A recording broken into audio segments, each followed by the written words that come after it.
Bonjour à toutes et à tous, j'espère que vous allez bien les amis. On se retrouve aujourd'hui pour l'épisode numéro 1 du chapitre 0 de notre petite série du coup Code Talk. Donc si vous n'avez pas vu l'épisode 0, donc où on parle, où j'explique ce que c'est le projet, etc. ou comment on va le faire, etc. Donc oui, je vous invite à aller le voir. Et donc dans cet épisode-là, donc cet épisode qui s'intitule Préparation de l'environnement de développement, on va préparer l'archi. Je vous mets une petite image là maintenant de ce à quoi va ressembler l'architecture à la fin. Donc on aura un code talk, le projet, il y aura un dossier back-end, un front-end, on aura du coup web, desktop, mobile. À la racine encore une fois, donc dans code talk, on aura un dossier database, un dossier docs, un dossier Docker, un dossier script et un dossier cron. On aura aussi du coup notre Gitignore, notre README, notre package.json. Ensuite, notre dossier backend, très simplement, il y aura un source dedans avec les contrôleurs, les modèles, les routes, un peu d'utile, de config, de script. Notre fichier app.js, notre fichier db.js et notre fichier server.js. Dans front-end web, ça sera du React. Donc il y aura le public, le source. Dans le source, on aura tout ce qui est asset, component, page, context, hooks, le style aussi. Style qu'on fera en SCSS, je rappelle. Desktop sera pareil. Il y aura Electron.js dedans, mais en plus, il y aura React, car on fera du React aussi. Et ce qui nous permettra justement de récupérer nos components web pour notre appli desktop et gagner un gain de temps fou sur le front-end. Le mobile, on fera du React Native. Donc là aussi, on pourra bien récupérer des morceaux de code de notre web. Et c'est pour ça que je veux faire ça. C'est qu'en fait, on aura trois apps front-end différentes, mais vu qu'elles seront faites avec la même techno, elles seront très similaires quand même globalement. Notre backend, bien sûr, sera une app distincte, mais en fait, c'est comme si on avait que deux apps alors qu'on en aura quatre. Dans database, on va y trouver un peu des scripts, voilà, le schéma.sql, etc. Dans les docs, on retrouvera la doc sur l'archi, sur l'API, sur la data, sur la database, sur le front-end, sur le front-end web, le front-end desktop, le front-end mobile, la roadmap aussi, la roadmap que je ferai là entre l'épisode 1 et 2. Et on commencera par parler de ça justement au prochain épisode. Docker, on initialisera Docker. Alors je vous avoue qu'aujourd'hui je connais Docker, j'ai vite fait trifouiller déjà, mais j'ai jamais utilisé Docker vraiment concrètement dans un projet. On va l'utiliser dans celui-ci. On fera un épisode entier à la config de Docker pour vraiment bien setup ça et que ce soit vraiment bien dès le départ. Donc script où on va trouver un script de setup, un script de start pour le dev, un script de start pour la prod. Et dans Cron, on va trouver des automatisations, des utilisateurs, des KPI, voilà, plein de petites choses pour automatiser notre app. Donc voilà un peu comment je vois l'architecture. Comme ça, vous voyez un peu, comme dit, je vous mettrai des petites images à gauche à droite de comment je la vois, cette archi. Et ensuite, on va aussi parler du coup de quel outil et techno on va installer. Et l'objectif, c'est d'être prêt à coder pour le prochain épisode. Donc sans plus attendre, on va se mettre au travail. Et on va commencer par aller voir un peu ce dont on aura besoin. Alors pour ça, on va prendre un autre navigateur. VS Code, je vous mettrai tous les liens dans la description. Là, on aura VS Code. Voilà. En plus, ça tombe bien, j'ai pas toutes les extensions parce que j'avais reset ce PC et j'ai pas encore utilisé toutes ces technos qu'on va utiliser là. Donc on va pouvoir voilà, vous downloader pour Windows, vous l'installer, etc. Et on va voir après ensemble quelques extensions utiles que vous pourrez aussi utiliser si vous voulez. Après, voilà, les extensions, il y en a des centaines, des milliers. Vous prenez ce que vous avez besoin, ce que vous souhaitez avoir ou non, etc. Ensuite, ce qu'il va vous falloir, c'est une base de données en MySQL. Donc, soit vous prenez exemple, qui marche très bien, qui est très populaire, il n'y a pas de problème particulier. Voilà, pareil, vous téléchargez pour Windows. Le seul souci, c'est que du coup, vous aurez Apache et PHP avec. Pareil, si vous prenez WAMP, attention, si vous êtes sur Linux ou bien sur macOS, WAMP n'est pas dispo. WAMP est uniquement pour Windows. Donc voilà. Et sinon, après, vous avez MySQL Server pour Windows. Ici aussi. Donc, toutes ces petites choses-là, voilà, vous avez les installeurs. Je vous les donnerai. Je vais pas utiliser ces trois façon de faire, moi personnellement. Après, si vous avez besoin d'un tutoriel pour comment setup la database, etc., n'hésitez pas à me dire. Que moi, du coup, ce que je vais faire, c'est que je vais setup une database par SSH. Donc, j'ai créé ce qu'il faut pour l'occasion. SSH pays 192.168.1.2, si je ne me trompe pas. Un petit mot de passe. MySQL-v sudo MySQL. Un petit mot de passe admin. Et du coup, là, on a une petite database. Donc, database, après, je vais vous conseiller hein, d'installer MySQL Workbench. Voilà. Et du coup, quand vous ouvrez MySQL Workbench, je vais juste l'ouvrir avec vous. Hop. Bon, vous aurez rien, vous aurez localhost. Si vous avez bon, par exemple, vous faites tout simplement localhost root parce que si je vais là, voilà, ici vous voyez localhost 3306, root, pas de mot de passe. C'est les identifiants de base des bases de données locales, que ce soit bon, exemple, etc. Donc vous aurez juste à cliquer dessus, ça vous connectera directement. J'avais dit mon BPS qui est encore on là jusqu'à octobre. Là j'ai la BDD du coup en connexion locale sur mon Raspberry Pi sur lequel je suis connecté là du coup en SSH. Hein. C'est cette base de données là qu'on a vu qui est juste là et ça c'est une base de données en local au boulot pour quand je me connecte avec le VPN au travail. Je me connecte en local aussi à la BDD. Je me connecte pas en public, j'en ai pas la nécessité. Donc là je me connecte à la BDD. Paf, et vous voyez qu'il y a différentes tables dedans, bases de données dedans, un schéma de base de données du coup. Il y a ma base de données à DevBat, AstraM, Client, CleanFedX, etc., etc. Une fois que vous êtes connecté à votre base de données ici, la seule chose que vous aurez à faire, c'est create a new schema in the connect server. Là, on va l'appeler du coup code talk. Ici, vous mettez bien de l'UTF-8. Faites ça dès le début, c'est mieux. Après, vous aurez des problèmes, comme justement j'ai avec ma base de données. Et du coup, UTF-8 Unicode CI. Appli, finish. Et là, Code Talk, écrivez, vous double-cliquez gauche dessus, et du coup, ça vous la sélectionne. Vous verrez qu'ici, là, dans objet, info, schéma, ouais, c'est ça. Si je reclique là, c'est Synpack. Et du coup, là, maintenant, si je ferme tout ça, même si je clique qu'une fois sur Code Talk, vous voyez, là, je l'ai sélectionné. Mais ici, c'est toujours le schéma. Ah bah non. Ah, ça a été modifié. Ok. Bon, conseil de double-cliquer, sinon ça risque de créer vos tables autre part. On reviendra au MySQL un petit peu plus tard. Et donc, à part ça, de quoi on a besoin encore?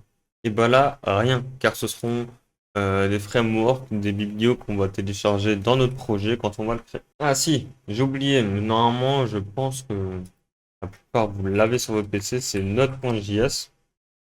Pareil, encore une fois, ici, vous trouverez le lien. Alors là, c'est la 22.4. Si vous voulez DL, une version spécifique, vous allez sur Download et vous la choisissez. Par exemple, moi, je sais que je ne suis pas en dernière version. Node.js-v Node-v, pardon. Ouais, je suis en 2011. Je suis passé à la 2011 récemment, justement. À la 18.07 avant encore. Là, je suis passé à la 20.11. Mais ça serait que je passe à la 20.19 qui est en une LTS. Même là, je vous conseille de soit prendre la 22.14, soit la 20.19. Euh, je vous conseille de prendre une version soit identique à la mienne, soit une version plus haute, qui sera mieux. Parce que sinon, vous risquez d'avoir des soucis de conflit entre les versions, etc. Parce que si vous avez une version plus récente, vous aurez forcément tout ce que moi j'ai disponible. Ensuite, NPM si vous ne l'avez pas. C'est pareil, voilà, NPM. Vous l'installez tout simplement. Ah non, NPM ne s'installe pas, pardon. Ouais. Je raconte n'importe quoi, c'est pas NPM que je voulais vous dire d'installer. C'était Bash, Git Bash, pardon. Git Bash. Voilà. Pour Git, vous allez dans Download, vous downloadez Git en fait. Si on parle pas de GitHub, là on parle de Git. Un jour, vous voulez que je fasse une petite série de tutos un peu plus poussée sur Git, du coup Git, GitHub, Node.js, MySQL, ce genre de choses, n'hésitez pas à me dire dans les commentaires. Ce sera avec plaisir que je vous ferai ce genre de vidéo. Enfin bref, on n'est pas là pour parler de ça maintenant en détail, c'est juste que c'est des choses des outils qu'il va vous falloir. Tous ces liens de téléchargement, je vous les mettrai dans la description. En tout cas, donc vous n'avez même pas besoin de chercher, juste à regarder dans la description et à cliquer sur les liens. Du coup, Git Bash, pourquoi? Parce que si vous êtes sur Windows, le Bash c'est beaucoup mieux que le PowerShell. Si vous êtes sur Linux, vous n'avez pas besoin du coup. Mais bon, si vous êtes sur Linux, je pense que vous partez pas de nulle part non plus. Mais sur Windows, vous avez besoin parce que sur Bash, on va pouvoir faire des scripts, de l'automatisation beaucoup mieux qu'avec PowerShell. Et puis vous verrez que ben on en aura besoin pour plein de choses en fait, même pour installer et tout, pour bosser sous VS Code. On va aller juste ici dans Extension. On va agrandir un peu ça. Auto rename tag, c'est pas mal. Quand vous renommez un premier tag, ça vous renomme celui de derrière. Voilà, c'est utile. Quand on fait du HTML, du JSX, etc., c'est très utile. Better comment pour avoir de meilleurs commentaires, pouvoir mieux structurer vos commentaires et les voir différemment. Bracket percolaire, ça vous permet, attendez que je vous montre. Là, vous voyez, ma braquette est jaune. Ici, elle est violette. Si dans celle-là, je remets des braquettes, elles sont bleues. Si j'en remets dedans, elles redeviennent jaunes. Donc, il y a trois couleurs différentes. C'est pour avoir une meilleure structure et pouvoir mieux les voir. Donc ça, on s'en fout. C'est pour FiveM. Color Highlight. Ça vous permet, quand vous mettez un code couleur en X, bah, ça vous le transparesse de la couleur besoin. Ensuite, CSS compressor. Si vous voulez compresser du CSS, donc au final je l'ai, mais vu qu'on va faire du CSS, tout ce qui est CSS, on n'aura pas vraiment besoin. Data Workspace, c'est si vous voulez gérer vos databases depuis ici directement.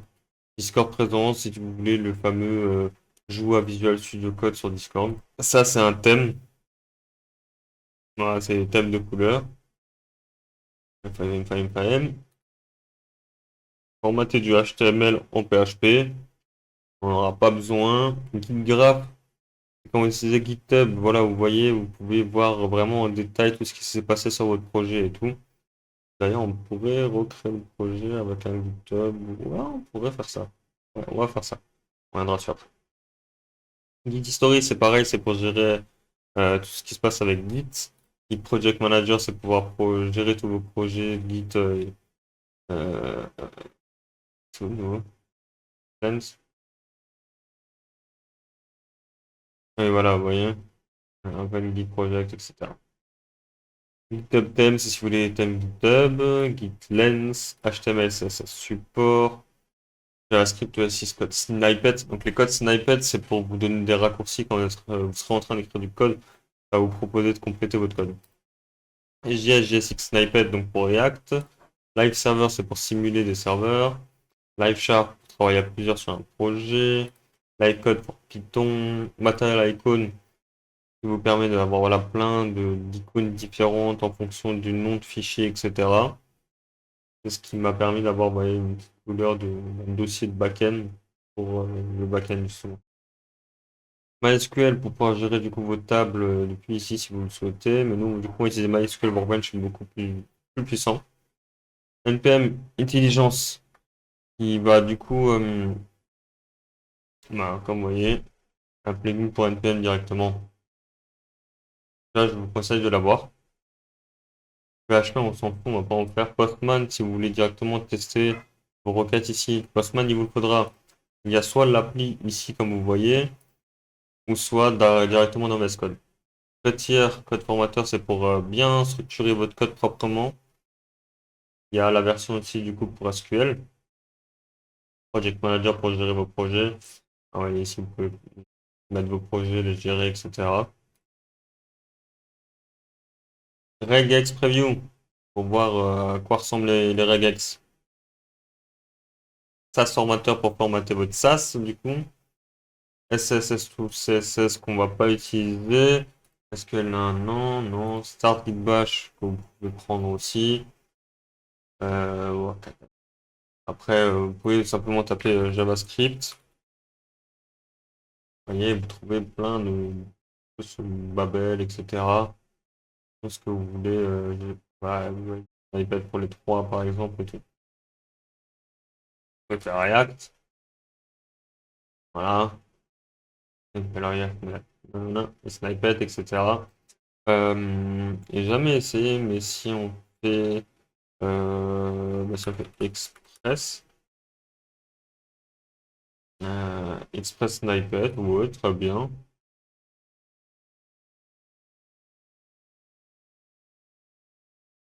Mhm. Après, du coup, on a dit qu'on utilise chez API. On a juste Postman, etc. Euh, Electron, Electron Highlight Syntax, Electron Builder, voilà, pas mal. Electron Snippet qui est pas mal aussi. Ensuite, React Native, React Native Tools, ES7. Ouais, c'est vrai qu'on est passé à ES7 maintenant. Alors, on va prendre ça. Hop.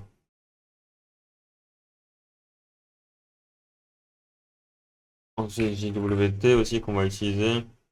On a le décodeur, le débugger. Bon, voilà, je vous laisse chercher un peu les extensions que vous voulez, etc. Ça, c'est en fonction de ce que les gens ont envie d'avoir sur ça. On peut fermer.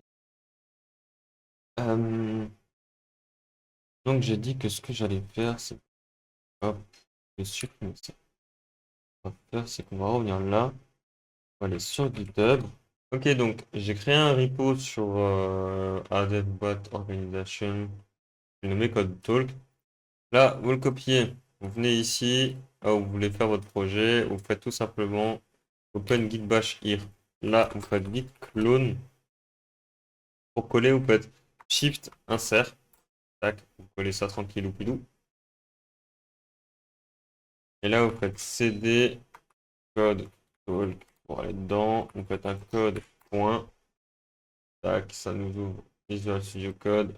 Bim, bam, boum, tac, terminal. On ferme Postman et on y est. Ensuite, là, ce qu'on va faire, c'est qu'on va créer backend. On va créer front-end. On va créer là-dedans, on va créer web.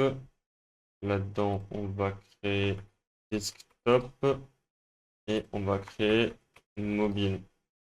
Ensuite, ici, on va revenir, on va créer script. On va créer database. On va créer cron. On va créer docs. Et on est à Docker encore. Voilà. Et on est pas mal. Ensuite, ici, on va aller dans CD backend. Je vais copier-coller les commandes que j'ai préparées. Ah, plus simple que de tout retaper. Donc déjà, on va faire c'est npm init-i. Y, pardon. Et ensuite, on va coller ça. Donc npm install express.env core mysql2 skillize bcrate JSON web token qui parser et socket.io. Entrée, ça va s'installer. Et là, si vous êtes dans le package Horizon, donc là, avant le motif, on va attendre qu'il a fini. Donc là, on voit qu'il a fini, c'est parfait. Maintenant, deuxième round, npm install-save-dev, nodemon et eslint. Entrée, il installe tout ça. Là, on a nos dépendances. Et là, on va avoir nos dépendances de dev qui vont arriver. Bam, bam, bam, bam, bam. Dépendance de dev. Voilà. I'm straight, holy nuts. I don't want friends, I want Audis. Smoking on booth and it's Maui. I check the bitch like I'm Mari. Sorry, bitch, I don't say sorry. Look at my